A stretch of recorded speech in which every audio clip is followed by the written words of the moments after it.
now we're going to have our keynote speaker come up, Lenny Berry. Everybody knows Lenny. Everybody's friends with Lenny. So Lenny from the Ohio Cannabis Health and Business Summit. Hello, everybody.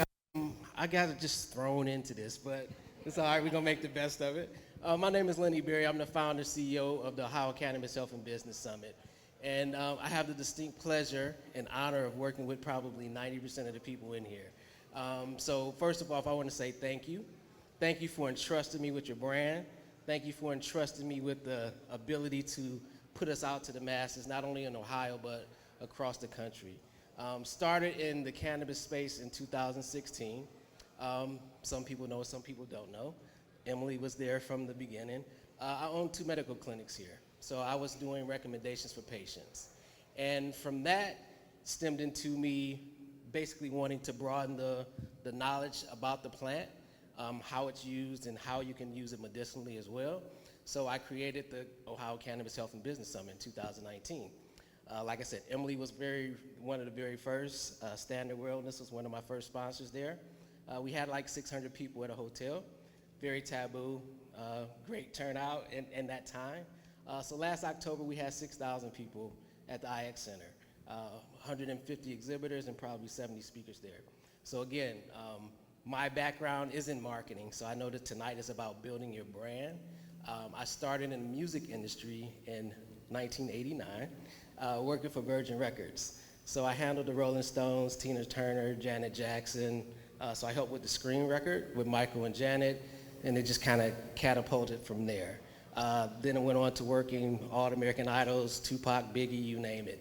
Got out in 2019 and really started focusing more on this side of things. So other than that, I'm going to turn it over. That's my to-do. I would love to meet everybody here. I am definitely a networker. I'm a people person. So before I leave, make sure I shake your hand, give me a hug, or talk it through. Thank you. Lenny didn't say anything, but there's actually a strain coming out called Lenny Berry here soon. So, and it's fire. It's really good. So, good stuff. My kids would turn the other way if they heard me say fire. Kind of lame, but it is. So let's get going with our panel. So if the panelists could please come up and then you can introduce yourselves one by one. So first, I'm Jim. I know a lot of you in here and hope to know many more of you before the end of the night. So as I indicated, I'm an attorney for Zuber, Lawler. We do these events all the time. I was in St. Louis yesterday doing one of these. St. Louis, which is unfortunately kind of putting us to shame a little bit on the market. And I think there's a lot we can learn from them as a Midwestern state.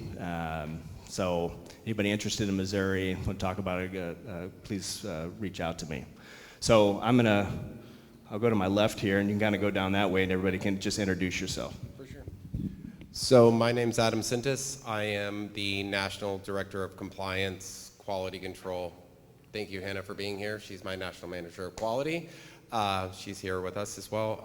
I'm over ESG, risk management, and health and safety as well. And I work for Jeeter, the pre-roll company. And I'm just super stoked to be here and meet all of you guys. Thanks.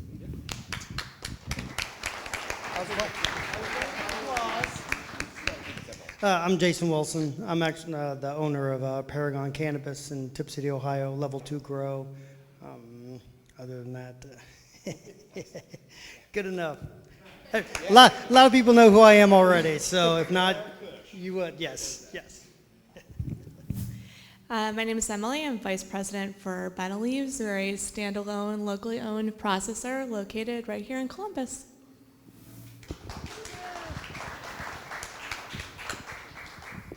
My name is Max Vansluys, President and Dowd and Gummies. As I just said, just recently entered into the Ohio market, but we launched back in 2020 in Denver, Colorado, and again, can't be more excited to be in Ohio. This is actually my home state, so being able to bring Dowd in back to where I grew up is very important, very special to me. So.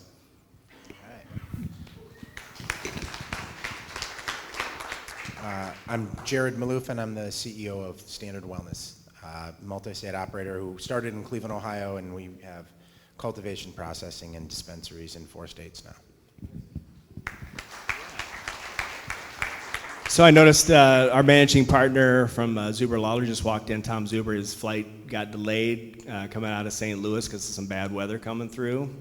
So everybody please go over at some point in time, say hello to Tommy. I know he's here to make some friends and meet some folks. So he needs friends.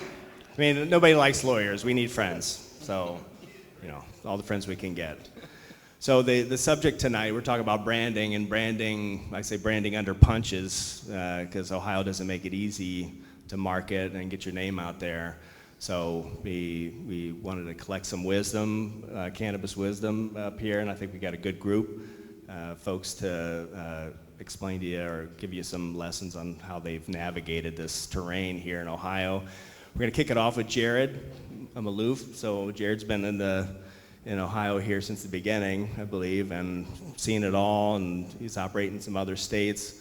So Jared, how are you navigating Ohio's screwy marketing restrictions to get your brand out there? Not very well. No, I mean, we've had, like everybody in this space, we've all had challenges with marketing, and, you know, you have to do what the state tells you have to do. And, you know, like, in my world, I have a lot of bosses. Lenders are bosses, shareholders are bosses, our regulators are our bosses, and you can't mess up. So we always take a conservative approach, and we, you know, obviously we wait for approvals on everything before we order it. But it has been challenging. You know, something as silly as strain names, right? Like, not being able to have the strain names that represent the true lineage of the plant is just such a pain in the ass. But, you know, we're doing our best, and, you know, it's tough. It's tough out there, but I'm cautiously optimistic that when these new rule packages come into play, that the division is going to give us a little bit more rope. So. Thank you, Jared. And we're going to go back to Jared a little bit later, talk a little bit about finance and capital structure. We want to make sure everybody gets some useful information here tonight, so we may bounce around a little bit. We're definitely going to talk about Senate Bill 56 and what a disaster that is, but we'll get to that later. So next I'm going to go to Adam here. So Adam handles a lot of compliance issues across many states. Jeeter is doing very well in Michigan, and you know, I'm sure everybody knows somebody who's gone over the border to buy some Jeeter products and bring them back here, because Ohio can't get pre-rolls to market yet, so, which is insane. So you want to share some wisdom on how you make it happen? Yeah, for sure. So there's a couple things, right? When it comes down to each market that we're in, it's not so much about, like, yes, we do tailor to the markets, obviously. Everybody has different warning statements. They have, you know, symbols or logos, or don't have them, or require, you know, batch information to be printed. But what we've decided to do is really set the standard, so we make, you know, something that is universal to all markets, and we set it that way. And then we read the regulations, and I partner with Creative, and what I made, it was like a digital deck. I was like, this is California, this is Massachusetts, this is Arizona, Michigan, this is what we can and cannot do, but this is how we can do this entire project. And it does take time, and honestly, it is tough to deal with, like, regulators and having them approve something, because one, they take like 15,000 years to, like, read an email, let alone approve something, so that's a real thing. But then following that, it's the sheer aspect that if you can get that approval, you have a paper trail. Like, there's nothing they can do to bounce back at you, because they already said, yeah, this is fine. And then, like, okay, then you can move on with your life. But there are ways, if you know your regs and you partner with the right people within your departments and your company, you can make really good projects happen. It's just a matter of how you do it. Like, the projects we've pulled off in the past, guys, like, to be honest, wow. Like, I don't even know sometimes how we figured it out, but we did. But it does take that extra bit of effort. Like, there's long nights, there's weekends, there's whatever, but you can make it happen. It's just, regulations are regulations. They're not written completely perfect, And I'm not saying there's a gray area, because there's not, okay? Because that's not okay. But what I am saying is that there is a way to make what you want to do happen. You just have to find it, and it just takes that time. All right, thank you. Yeah.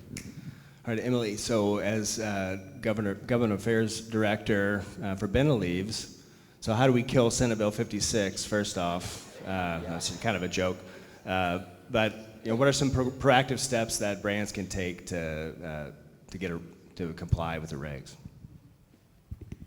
Thank you.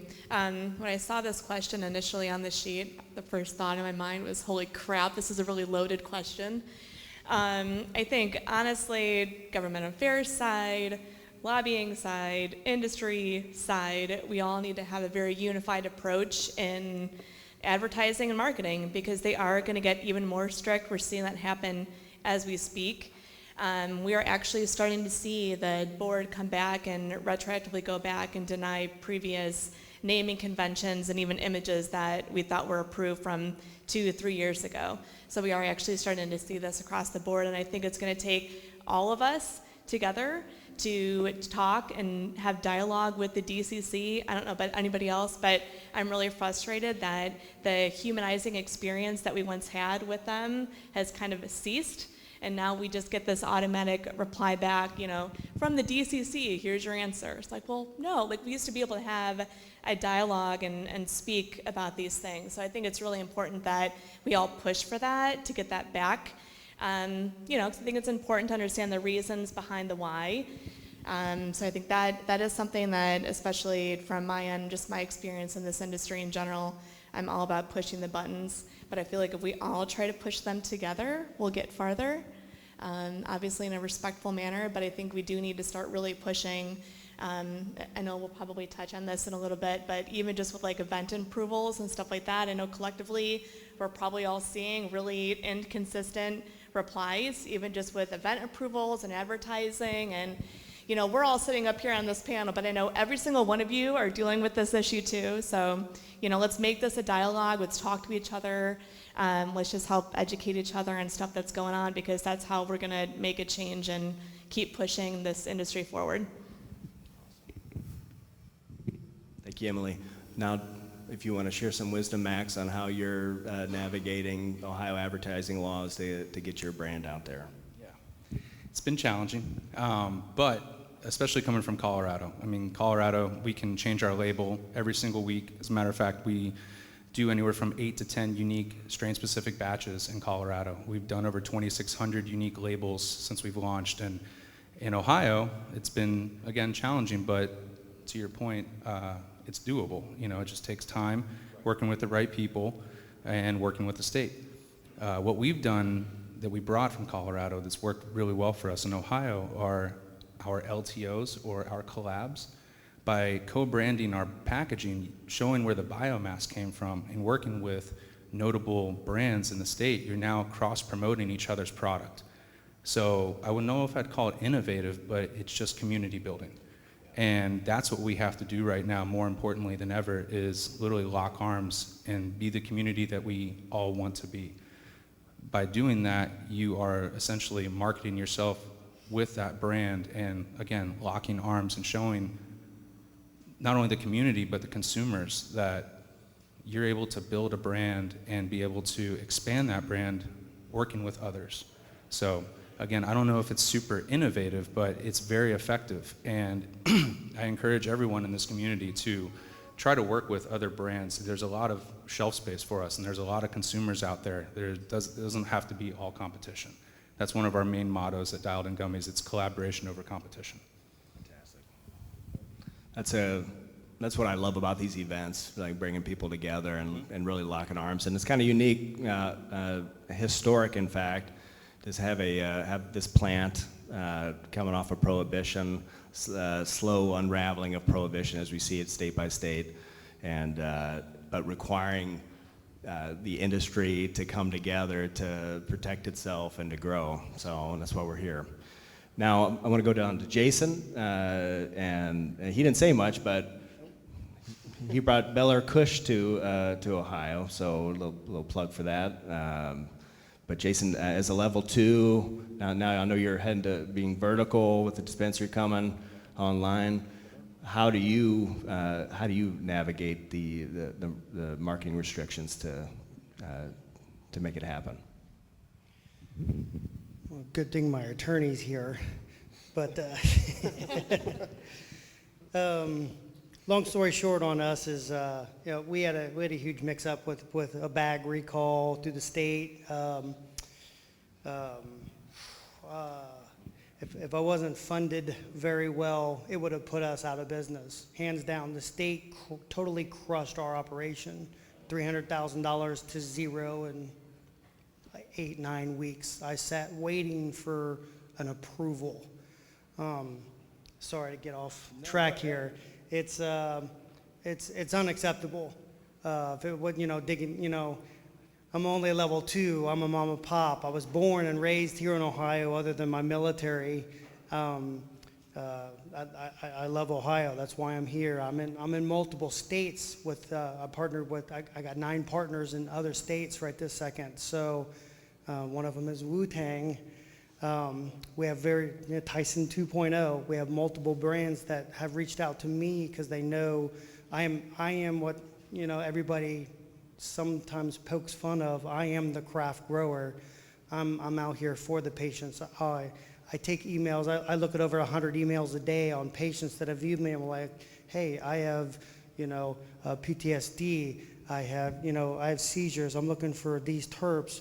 I literally don't care if, and it's bad for business. I shouldn't say this, but I'll grow your 14% Blue Dream and make sure that you get it and take the loss just because I got into it for the growing.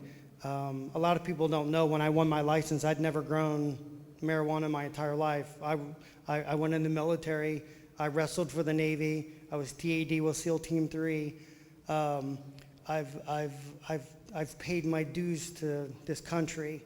And a lot of my brothers and sisters, just like myself, when I got out of the military, broken record time, 1 pill turned to 2 pills, turned to 5 pills. When I got into cannabis, I was at 13 pills. And at that time, I was actually running a very successful telecommunications company. And my wife at the time walked in, and I was writing an email and drooling on my laptop. I had no control of my body anymore. I went home, dumped all my medicine, and went to cannabis immediately. I don't care what anybody says. I don't care. It's absolutely medicine, and that's why I do what I do. I listen to the people. I listen to the patients. I go to these events, and I've shaken hands with veterans. I've challenge coins. If you're a veteran and you let me know that you're a veteran, I have challenge coins for you, brother and sisters. I'm here for you guys. So I have a lot. Sorry, I'm kind of getting off track here. But I live and breathe my grows, all of them. I make sure that the medicine is clean. I have no pesticides. I'm certified no pesticides. I'm certified organic. I grow quality medicine.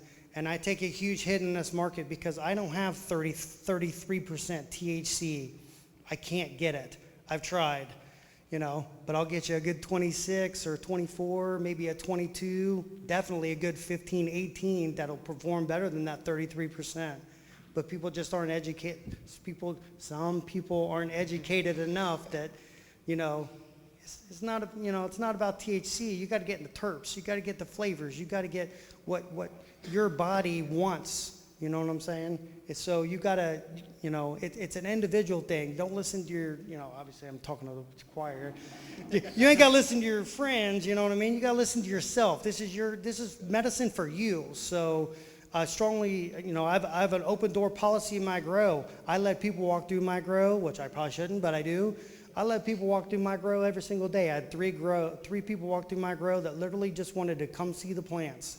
I have no problem with that. Suit up, spray off. I'll take you through my grow, no problem. I'll show you what I grow, and like you said, I did bring the Bel Air and Wu-Tang. Master Killer and Supreme and Method Man literally knocked on my door. I want to partner with you because I hear you grow phenomenal flower. I ain't searching for these people. They came to me. So Tyson, you know, I just got exclusive the new Jawbreaker series. I have all of those just got popped. I got 30 of those just popped in my grow. I'm going to pheno them out. I'm going to find out which ones I want. I'm going to, you know, I test them all. I'm the guy that does the homework and does the research for the patients. That's what my grow's about, and that's my story. So. All right. Love that. Thank you for sharing your story, man. I appreciate it. I may not have answered your question. No, it's all right. You talked about taking pills and switching over to cannabis, but we're talking about branding and marketing. And right now, who knows how many ads are running right now for pills on TV, and Jim Beam ads running during halftime at any sporting event that we're watching on TV. It's insane. Yet this plant that, I don't know, they may find somebody that's been hurt in some way, but it's very rare. The data's out there. But now, with that being said, Jared, I'm going to move on to you. So Jason mentioned that taking customer feedback. How does Standard utilize customer feedback in your marketing endeavors? Sure. So at Standard, we have a 100% money-back guarantee, and it's like no questions asked. If you have, we have a form on our website, and you tell us about where it was purchased, what didn't, we'd like to understand what went wrong, and then we mail a gift card back to each customer.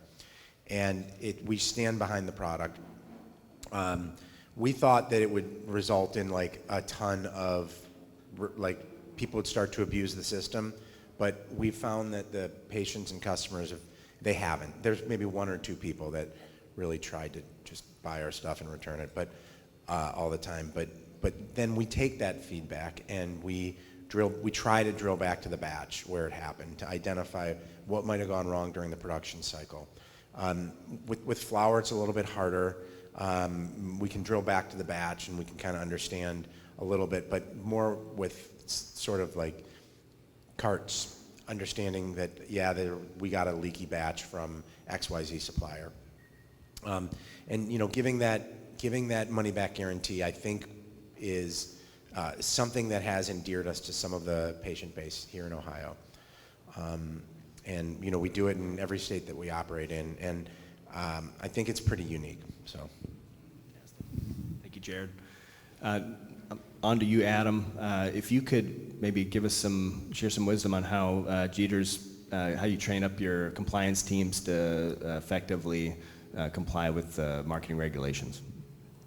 Yeah. So each market, I've never been a believer in the idea that compliance sits at home 364 days a year, comes in one day a year, tells you suck, and then goes back to their 364. That's a complete waste of time. Let's be realistic. So we establish compliance departments in each market, and they have 4 to 5 people, depending on the market size, right? But they're just not, okay, yes, they're like a league of introverts, and that happens. I'm at peace with it too, because at times I do the same thing. But we challenge them in a different way. It's not just so much of what the marketing is, it's where the marketing's going. So is it your packaging, or can you do a billboard? Massachusetts' billboard regulations are insane. I will never do a billboard ever there again. It can just not exist. Billboards in general in Massachusetts cannot exist for cannabis. But I think it's really a matter of just letting them specialize and let them find what they like to do. And that's what you will get from a compliance department, establishing an operations-based one. Let them give them a subject and let them run with it. And they will find things for you to make your business successful. Fast forward, what we always do is that we have a very intricate label or packaging or special project or marketing campaign approval process for every market. So my other 2 national managers of compliance, the 3 of us will collaborate, and we go through in depth for all the markets that we're in, and we analyze it, and then yes, okay, we are compliant, so we say, sorry, you can't do that, get over it, but at the same time, we're okay, we can make this work, but you gotta just tune it down a little bit. It's just really about, again, having the right people in the right place, but also understanding what you can and cannot do. And I understand this market's very, difficult. I really do. I have been studying this market quite extensively for quite some time. I don't think it's fair, what you guys are experiencing. But there are other ways of marketing and advertising that can be explored. I wish I had an answer for you right now. I really do. But it's just going to take time to get there. But it's really just finding what you can't and cannot do and just making it, again, work within your space. It's really amazing how different every market is when it comes to marketing. It's wild. It's just night and day different. But establishing that department and having those people in place, it's amazing how far you will go. I trust me, I've seen it happen multiple times. Having that little division of people, let them do the work for you, really. They will do it, and it will be a lot better in the long run. Fantastic, thank you. So next question, we're going to talk a little bit about the importance of lobbying, which very timely given Senate Bill 56, which I've already mentioned, which in my opinion is a glorified ransom note to the industry, a call for lobbying dollars from the State House. So I want to go to you, Emilie. How does lobbying play a role in navigating marketing? She did, again. I honestly feel like it, and I'm going to sound like a broken record, but it all comes down to education and awareness. I mean, you talk to some of these folks, and I mean, honestly, I had this conversation the other day where it's like, well, don't they understand, like, that our industry, like, it's this huge, breathing, living thing. It touches so many different aspects of our, just economic culture, right? Our workforce. You have testing labs and marketing and retail and dispensary. I mean, the list goes on and on and on.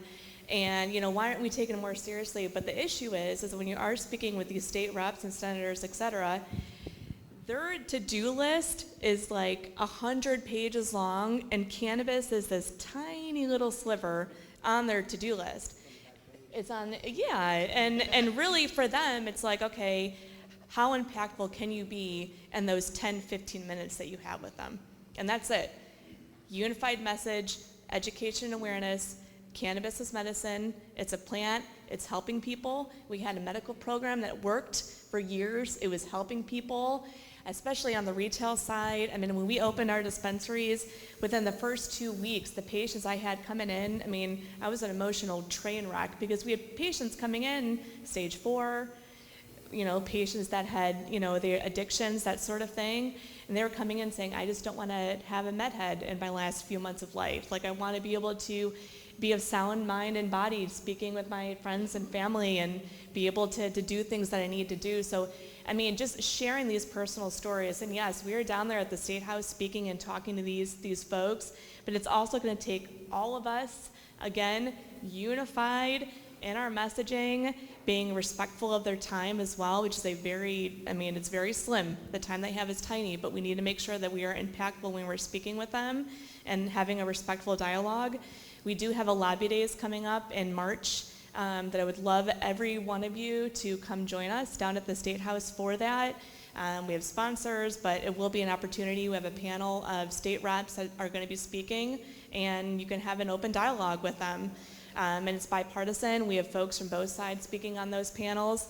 But call, email, make your voices heard. But it's going to take all of us and all of us putting pressure. And I will say additionally, going back to just the marketing piece, just with events and advertising and all the inconsistencies that we're seeing, it's going to take us pushing on them unified with that as well.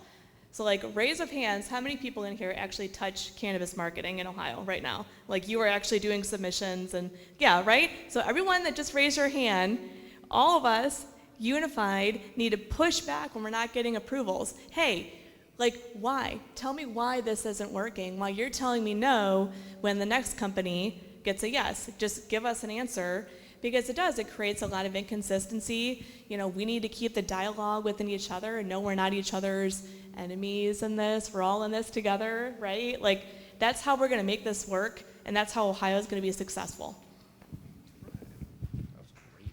Great answer. Thank you, Emma. Fantastic. So a little bit now on digital marketing. So to you, Max, last night on a panel. I don't know if anybody's familiar with Vibe Cannabis in Missouri, great brand there. We had a discussion about Instagram getting shut down, and I'm sure all of you have dealt with that. So now I'm going to go to you on digital marketing. How do you navigate digital marketing and here in Ohio to comply with the regulations? Yeah, it's, again, you got to get everything approved. So you could have a really awesome batch coming down the line that you want to promote.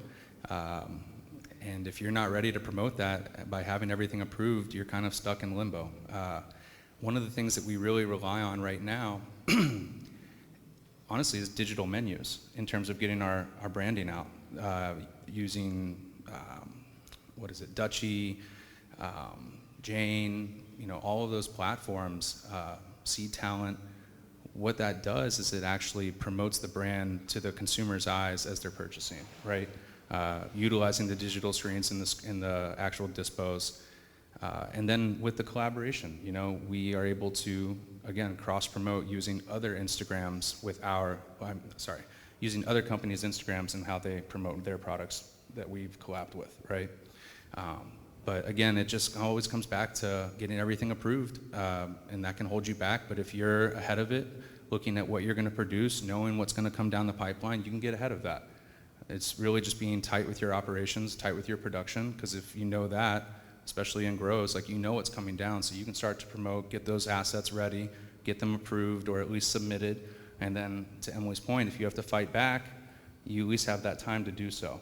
I wanted to also touch on what Emilie said because it's so true. I mean, with us launching in this state, we had so many issues, so many things that got pushed back on, and then we go out into market and the exact verbiage, the exact words that we were trying to use on our labels, I'm seeing on 6-foot banners in stores in type 32 font, but I can't put it in 10 font on my label.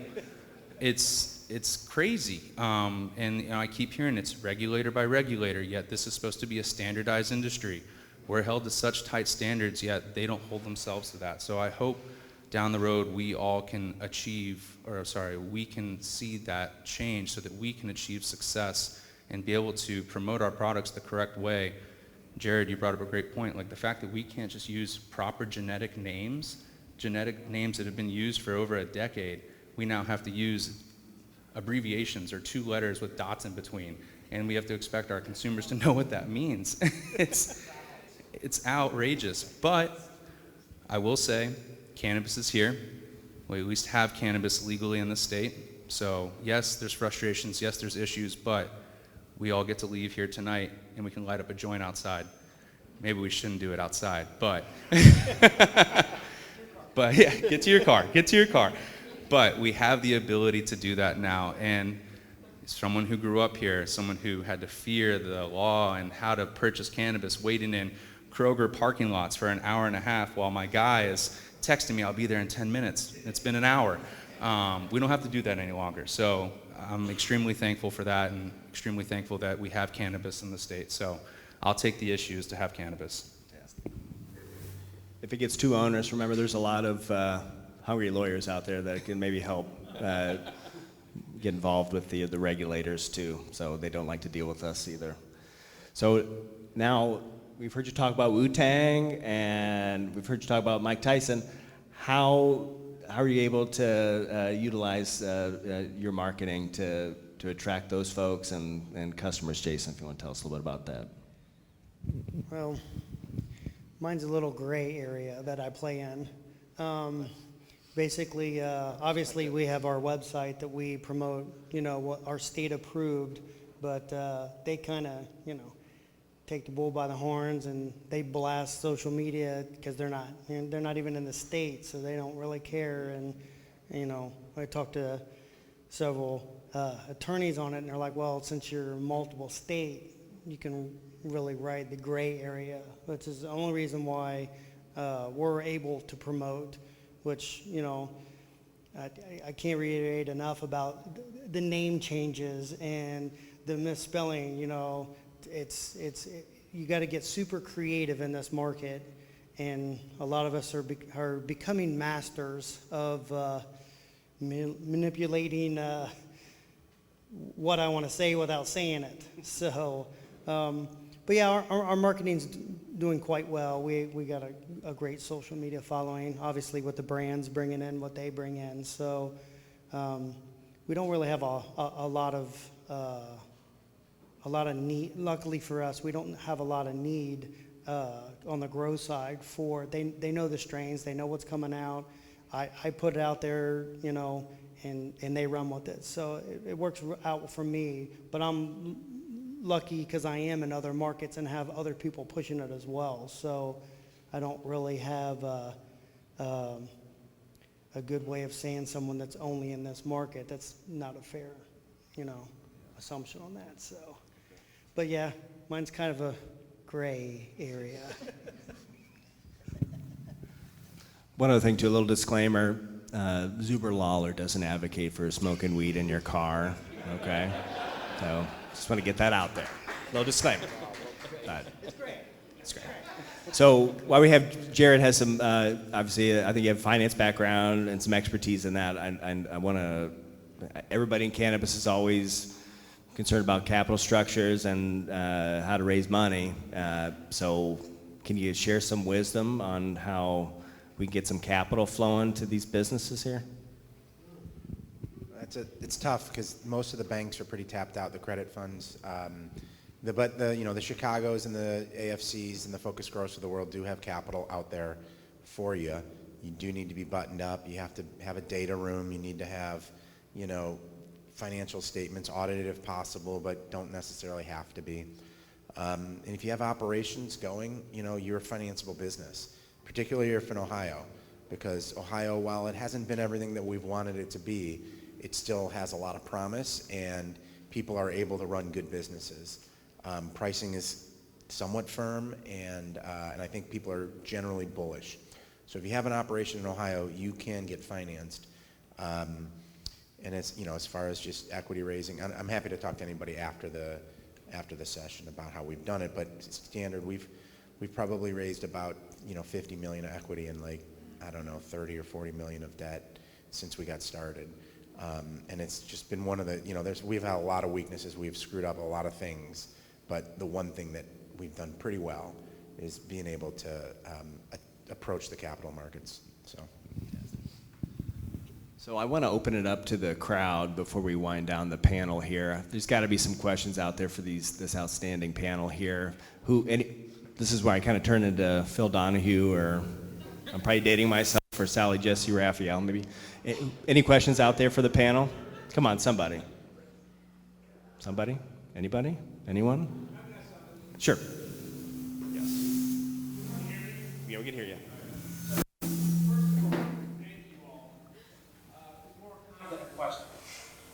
And I think consistently everybody in the panel was complaining about the issue associated with Title 56, which we all hate, right?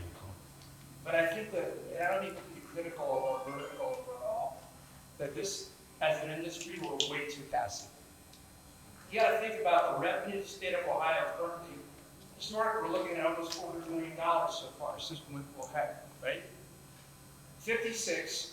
I'm going to say a little bit, I'm going to act in 56. 56 is going to go into the budget, the biennial budget. So in our Ohio Constitution, the budget bill has to pass and be signed by the governor by the end of June this year. So Huffman's going to slide that language into that bill. And if we don't do something as an industry about it, we're dead. There's 10 Bs that we've been talking about. 22 of those 10 B plants are mine in Ohio, and they're dead. You're trying to convince a community right now to pass a 10B location, you're not going to get it. Because you have law firms like Ice Miller telling the Township Association not to proceed until legislation passes, as an example, which is a concern for a lot of organizations across the state. So what I'm suggesting is that the industry has to coordinate with the entities that are historically here longer than our industry and develop a strategy to circle the wagons. You think about it. Who's going to get killed at the local level without getting that revenue? The taxpayer. Because the taxpayer now is going to have to foot the bill for increased levies on money that will come from set aside the 5% that will come because of the facility in a particular location. So I love the concept of legislative days, talking to members of the House and Senate, both sides of the aisle. But it has to be much more aggressive than that. There has to be a strategy that includes all those other allies that adversely are affected by the possibility that 56 would pass as a part of the budget bill, and then hurt the industry and put it on its knees beyond where we are today. Fantastic, thanks. What's your name? Yeah. Okay. We need to talk. Right. And who? I have a direct response. So, Hernando, that was great. Sorry, I was just going to touch on that, and exactly to your point, that's why this message here, the commonality is the unified approach when you are speaking to everybody down at the state house. So we have to talk to concerns, we have to explain why the industry is so successful and has been. And so that is a good nugget within too. Like, we have to make sure that, hey, this isn't some big scary industry that's just helping people. We're getting revenue. You know, these different counties, municipalities that are putting up these like moratoriums when there's 20 different vape shops, hemp shops that are mushrooming up in that same municipality. Like, get out to your town hall meetings, get down to the state house, make your calls. But it is going to take all of us. Yeah. Sorry, yeah, and thank you very much, Hernando. That impassion, please, hugely important. So for standard, what we're going to do, we have 20,000 email addresses of 20,000 people who have come into our stores, and we've cross-referenced zip codes, and we're going to tell them who their state rep is, who their state senator is. We're going to encourage them to reach out through phone calls and through emails. And I'm guessing that amongst the whole industry, there's probably 1 million email addresses that we all have. So I'm going to try to round up every one of my, competitors and partners to try to get a grassroots campaign going. And I said now I again sit on the board of OCAN, and I'm going to do my damn best to try to motivate everybody who sits on OCAN to start taking this seriously. And you're right, it might get slipped into the governor's budget, and I don't know exactly what we can do about that. But if we have enough patients and residents reaching out to their reps, then and make our voices heard, I think we can have a real impact. And if I may, one thing to add to that, I'm sorry, I don't mean to take everybody's time. But this is my 12th biennial budget in the state. I work with 4 governors in Ohio and 3 U.S. presidents on both sides of the aisle in my company. Okay? And your point's well taken. However, if only the industry is communicating to those members, it's not enough. It takes a strategy to coordinate with the FOP. You think about it, the cops.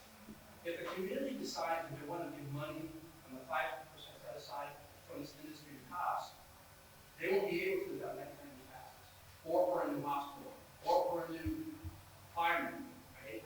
So if you think about it, outside of just this industry, they have to take a strategic play to communicate to members in that biennial budget process. And it's more than just the people that use or care about this industry. It's the people at the local level in a home rule state that are adversely affected, that are tired of getting hammered on increasing taxes at the local level from others. Thank you.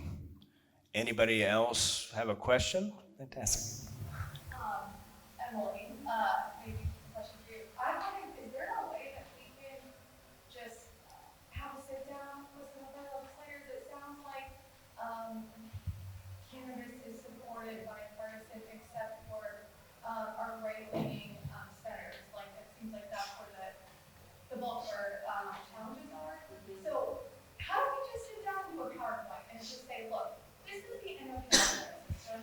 Your body has one. You can affect it with cannabis. You can also do other things to support it and regulate it. But just to understand, like, what the endocannabinoid system of your body is, which I think research is finding that it's just as important as the central nervous system, maybe more. But it's just been neglected by the medical world. How do we just have? I mean, I think from the way that I see it, it sounds like these conservative senators are naive to just what cannabis is and what it's doing. At the same time, they're not so quick to shut down intoxicating chemicals and these lab-made chemicals that are really affecting people in a negative way. So how do we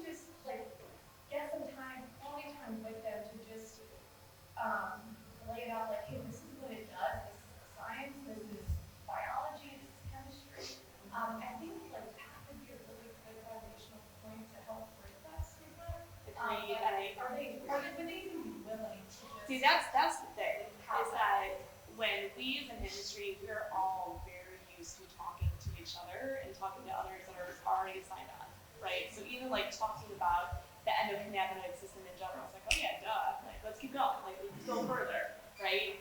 And so I think for them, just as I mentioned earlier, their time frame, their mindset is so tiny for the time that they are even allowing space for us to go in and even talk to them in general. I know I'm also the marketing chair for OCAN, so I know that's part of like our educational agenda is to try to create more space to have these receptions to bring some of these reps out so that we can at least start having some of this dialogue. PowerPoint would be amazing. We could sit them all down in a room and say, hey, let's put it up on the TV. Here's all the basics. Here's your summary. I would absolutely love to do something like that. And maybe you and I can like strategize somehow in some world how we could do that. But just in my time down there and just what I have been seeing just in generality with everything going on, I mean, it's such a tiny little smidgen of time that we're even able to get from them. That speaking about the endocannabinoid system and getting into the weeds, so to speak, in education is so past their just base level of knowledge, where it's more so just, here's the benefits, here's how we can make money, here's how it's gonna help the economy, here's how it's helping impaired driving, here's how it's lowering, alcohol and beer sales. Like, those are the stats they wanna see versus like us, we're like, yes, it's not the same. Endocannabinoid system, here's terpenes, here's all of this, here's why it's helping people and helping people sleep, because we're all here for the passion of it, right? We're all patients, we all know patients, we all know that if you're using it recreationally, you're probably using it medicinally in some fashion, right? So we all know that, we're passionate about it. But I think it's those specific stats and their mindset is what they want to hear. All of this other stuff is great, which is why I think too, things like the lobby days that we're planning in March, the different receptions and just educational stuff that we're trying to really tease out for this year, that we're trying to present from the association side of things, might allow space for some of that dialogue in a perfect world. So yeah, I mean, I would absolutely love to do that because it is really hard to, just have those conversations with folks that already know you want. It's already a stigma, already done, I don't want to hear about it. But when you start hitting them with stats and how it's helping them, helping their communities, saving money, yada, yada, yada, then it kind of, okay, you got me now. Now what? Well, here, this is why. Because it's a natural medicine. These are all the reasons why that catch you first. I feel like the financial stats are so obvious. They're just like, I don't understand why that's not just like okay, let's get the tax. Well, yeah, absolutely. Yeah. I don't want to be cynical, right? But you can't help but be a little cynical when it comes to cannabis and the fall of prohibition. It is about the money. It's transactional. And we've never lived in at least in, I turned 50 over the weekend. I'm still dealing with that a little bit. But seen a lot in my days, and I've never seen it be so transactional in politics, really. So I think organization, there you go. We got to find out who the right people are. That's what they want. They want a piece of the pie. Everybody's seen the numbers on cannabis, and oh, yeah, that's what they're doing. They're going to buy Jeeters over in Michigan right now because we can't get pre-rolls out here yet. Let's go, right? Yeah. We're rolling now. We got questions. I see some hands up. This is great. Go ahead. Hi, everyone. My name is Anthony Wright. For those who don't know, I started Ohio Cannabis Live. I am a patient in the medical marijuana program. I'm one of the first people to get a card, actually walk to the dispensary, and successfully buy something. All right. Thank you. And I've been trying to testify and trying to come to these events, and I see the same thing. I see a lot of people in here, the better you I know. And those who don't know, it's nice to meet you. So what we're not doing, it's not happening. We're not engaging in circles. This is all these meetings, all these meetups, all these events, it's the same people every single time. We're not getting to the outside bubble. These people are not on Instagram. They're not on YouTube. They're elsewhere, like on Reddit, other platforms. All we need to do is have a real town hall meeting with them there, big cameras, news media televised, the whole thing. I'm here because I want to find out who's serious about doing stuff now, not just coming to another meeting to stand here and talk. Because that is being us after the Lord. As Miriam just said, they're going to slip in on their budget. I think he's spot on what they're going to do. What did they do last year with the other thing? The same thing.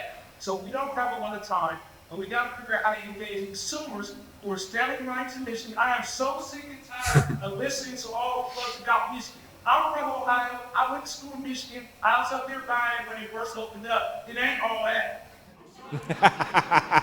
Ohio got plenty of people here who know how to grow. Those people are a separate community right now because the industry is so worried about the industry. You're forgetting about the whole other part of this culture, which is growing it, the glass blowers, and the people in the industry. It's all divided right now. This is the problem. This is an event for most people who are in the cannabis industry. How many people in here are part of the HIMSS program? Raise your hand. You see what I'm saying? How many people in here are patients who actually got their med card? Okay, so what I'm saying is this ain't enough. This room ain't big enough to hold the Ohio cannabis community, and we need to find a venue, and we need to all work together. All this ego stuff, put all that over. If you're brand, if you want to survive, like the man said, we got to come together now, not later. So what we should be doing at the end of this meeting here is planning how we can have a town hall meeting ASAP before they vote again, and try to educate people, because these people you want to come to the state house, they can't get in the place. The parking it's crazy. I went there. People are disabled. People sending emails. You think somebody's going to take their personal work email, their home email, and email a lawmaker with all the different threats and things that are going on right now? That's insanity. They're not going to do it. They're scared. We have to get people out of the shadow. When I first started this, I remember getting that first email, the first call saying about the drops. Jerry, remember the drops? Told me to leave my video because I was the head of the commerce, the head of parts, because I put a video out before they put a video out about it. Because nobody's putting information out about what we're talking about right now. All we're doing is marketing, and have parties. We need to be putting out information about how you fill out the forms and even be testifying at the city. No doubt. Nobody knows how to do that. Yeah. It's a certain process. We have to educate people how to communicate with lawmakers. You can't call their camera and go on and on. But we're not educating people about these things. There is no public cannabis education program. Where is it? We need to demand it. We're not going to let them take $300, $400, $5 million and give it to the general fund of doing nothing. We've already seen how they work. No doubt. Program. What happened? Nothing. They kept the money. We still ain't got that money given them license. What happened to $7 billion they made? Nobody's asking. What about this? So I'm saying, all of y'all here, a lot of y'all have very powerful positions, some of you. How can we get together and put a real town meeting? I'm talking about the one that brings CNN, the one that brings MSNBC, the one that puts the spotlight on Ohio and what's going on here, and how they're taking away the will of the people of Ohio. That's what needs to be done. That's what I think tonight. Nothing else. I thank all y'all for listening. All right. What's your name, sir? Running for state rep. Let's go tonight. Campaign starts tonight. We got one more question. We got to wrap it up here. I want everybody to meet each other and talk here. So one more question in the back. That wasn't so much a question. I want to respond to the movement offers and tidbits because 9 to 5 I do community engagement advocacy. So some things that may be helpful is as you were looking at advocating for yourself during this budget process, the governor's budget depends on the cannabis industry to be sustainable in Ohio.